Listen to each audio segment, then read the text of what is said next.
আলাইহি ওয়াসাল্লাম নবীজি সাল্লাল্লাহু আলাইহি ওয়াসাল্লাম বলেন মা মিন আহাদিন মিন আহলিল জান্নাতি ইয়াসরুহু আইয়াতিয়া ইলা দুনিয়া গায়রুশ শাহীদ। যারা জান্নাতের মধ্যে থাকবে তাদের কেউ দুনিয়াতে আসতে চাইবে না আবার, তবে শহীদরা আবার আসতে চাইবে। সুবহানাল্লাহ। জান্নাতে যারা থাকবে তারা কেউ দুনিয়াতে আসতে চাইবে না, তবে শহীদরা আবার আসতে চাইবে। فإنه يحب أن يرجع إلى الدنيا ويقول حتى أقتل 10 مرات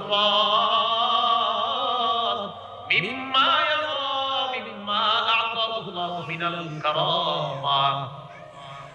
শহীদকে আল্লাহ শাহাদাতের যে পুরস্কার দান করবেন, এই পুরস্কার পাওয়ার আশায় শহীদ বলবে আমার আবার দুনিয়াতে যাইতে মন চায়, আবার আমাকে শহীদ করা হোক, আবার আমি দুনিয়াতে যাব, আবার আমাকে শহীদ করা হোক।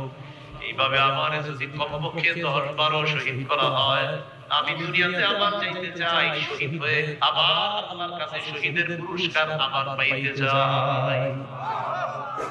আবার আবার আবার সহিহ বুখারীর বর্ণনা 2797 নম্বর হাদিস।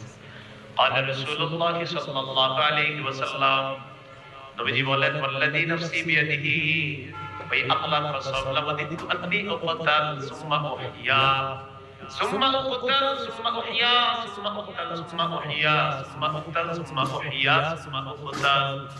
নবীজি বলেন আল্লাহর কসম আমার মন চায় আমাকে শহীদ করা হোক, আবার আমি জিন্দা হব, আবার আমাকে শহীদ করা হোক, আবার আমি জিন্দা হব, আবার আমাকে শহীদ করা হোক, আবার আমাকে জিন্দা করা হবে। নবীর হাদিস দ্বারা বোঝা যায় আমি যতবার শহীদ হব আবার ততবার জিন্দা হতে চাই, আবার ততবার শহীদ হতে চাই। আম্মা বা'দু ফাআউযু